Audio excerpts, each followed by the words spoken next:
Dans les trois évangiles synoptiques, il nous est relaté un événement qui, à première vue, est un miracle que Jésus a fait hors d'Israël. Il s'agit de la délivrance de 2 démoniaques dans le territoire des Gadaréniens ou des Géraséniens.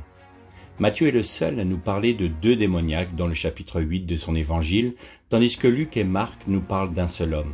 Y a-t-il une erreur ou pouvons-nous en comprendre un sens plus profond ? Les évangiles ne sont pas écrits pour nous restituer de manière identique chaque événement de la vie de Jésus, sans quoi un seul aurait suffi. Ils sont complémentaires. Matthieu nous dessine la vue générale de l'événement, tandis que Luc au chapitre 8 de son évangile et Marc au chapitre 5 du sien nous le détaillent. Matthieu nous parle de 2 hommes et les 2 autres évangélistes nous les différencient. Il y a bien 2 hommes démoniaques, Luc nous en décrit un et Marc l'autre. La scène se déroule sur la rive orientale de la mer de Galilée, dans la région appelée la Décapole. Cette région était habitée par les Grecs, ce qui explique l'élevage de porcs. Il est bien évident qu'en Israël, un tel élevage n'aurait pas pu se faire à cause de la cacheroute, c'est-à-dire la loi alimentaire. Marc nous parle de celui qui vit dans les sépulcres et sur les montagnes se blessant avec des pierres. Le sépulcre nous parle bien évidemment de la mort, tandis que la montagne, qui se dit Oros en grec, nous parle de ce qui s'élève ou qui se charge d'eux. Se blesser avec des pierres est très intéressant car le mot meurtrir est le terme grec katakopto qui a pour racine kopto qui veut dire se lamenter, se frapper la poitrine.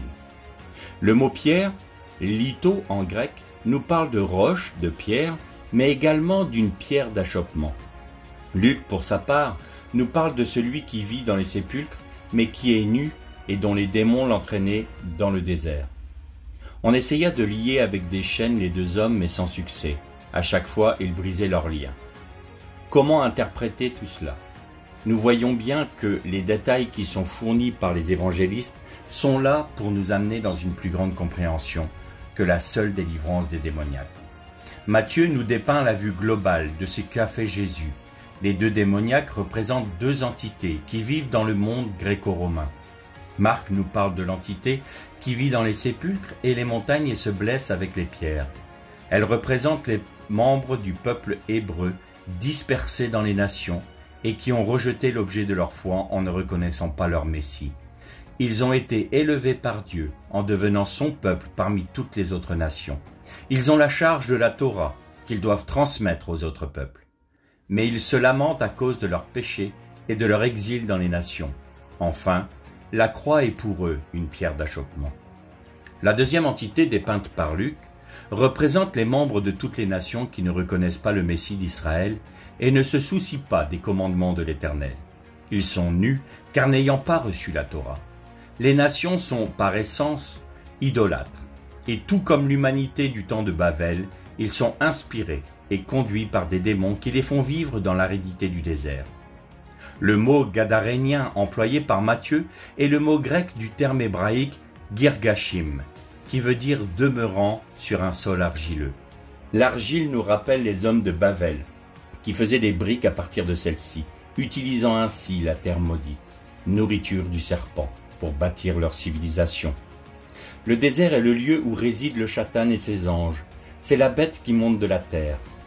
Pour comprendre ce que veut dire le fait qu'ils brisent leurs chaînes, il nous faut nous tourner vers le psaume 2 et au verset 1 et 3. Pourquoi ce tumulte parmi les nations, ces vaines pensées parmi les peuples? Pourquoi les rois de la terre se soulèvent-ils et les princes se liguent-ils avec eux contre l'Éternel et contre son Messie? Brisons leurs liens, disent-ils, délivrons-nous de leurs chaînes. Quels sont les liens et les chaînes dont il est question dans ce psaume? Les sages d'Israël sont arrivés à la conclusion qu'il s'agit des commandements de l'Éternel et de sa Torah. Les nations et de nombreux Israélites rejettent la Torah et tout ce qui s'en rapproche afin de vivre selon leur convoitise. En cela, les 2 entités sont conduites et inspirées par des démons. La dernière partie du récit est très encourageante pour celles et ceux qui ont la foi en l'Éternel. Car Jésus commandait à l'esprit impur de sortir de cet homme, dont il s'était emparé depuis longtemps. On le gardait lié de chaînes et de fer aux pieds, mais il rompait les liens et il était entraîné par le démon dans le désert. Jésus lui demanda « Quel est ton nom ?» « Légion, répondit-il, car plusieurs démons étaient entrés en lui. Et il priait instamment Jésus de ne pas leur ordonner d'aller dans l'abîme. Le nom Légion est très important dans ce texte. En effet, Rome est le dernier empire du livre de Daniel. Il est celui de Babylone la Grande, l'empire ultime de l'humanité liguée avec le Satan pour lutter contre Dieu et son Messie. Il est la bête qui monte de la mer. L'humanité rebelle est représentée par la bête qui monte de la terre et les puissances sataniques par celles qui montent de la mer. L'ensemble formant un système politique, financier et religieux qui sera dirigé à terme par celui que l'on appelle l'Antichrist, qui sera la résurgence du Nimrod de Babel et du Pharaon d'Égypte.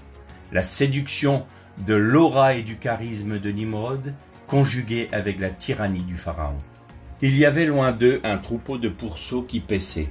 Les démons priaient Jésus disant « Si tu nous chasses, envoie-nous dans ce troupeau de pourceaux. » Il leur dit « Allez ». Ils sortirent et entrèrent dans les pourceaux, et voici tout le troupeau se précipita des pentes escarpées dans la mer, et ils périrent dans les eaux. Regardons la finalité de cette rébellion de l'humanité alliée au Satan contre Dieu. Légion demande à Jésus d'accepter qu'il s'incarne dans des porcs. Une fois que cela est fait, ces mêmes porcs se jettent dans l'abîme et y périssent.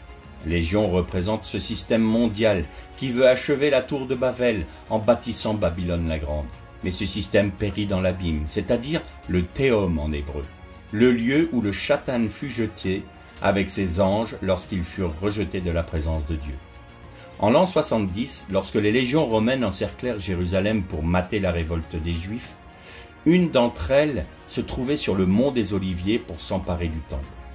Cette légion était la 10e légion, et elle fut la première à planter son emblème à l'emplacement du Saint des Saints, accomplissant ainsi la parole de Jésus, reprenant le livre de Daniel. C'est pourquoi lorsque vous verrez l'abomination de la désolation dont a parlé le prophète Daniel établie en lieu saint, que celui qui lit fasse attention. Cet emblème représentait un sanglier, c'est-à-dire un porc sauvage.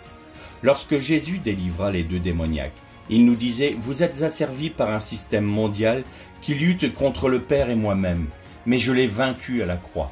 Cet empire va périr, tel Pharaon dans la mer des joncs, et je régnerai pour l'éternité.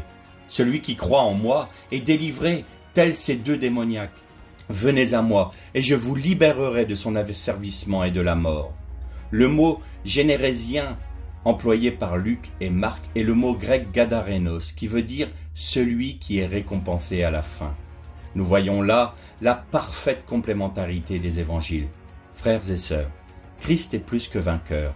Alors ne portons pas des regards inquiets sur ce monde qui va vers sa perdition, mais levons les yeux, car ce Jésus qui a remporté la victoire à la croix revient pour régner.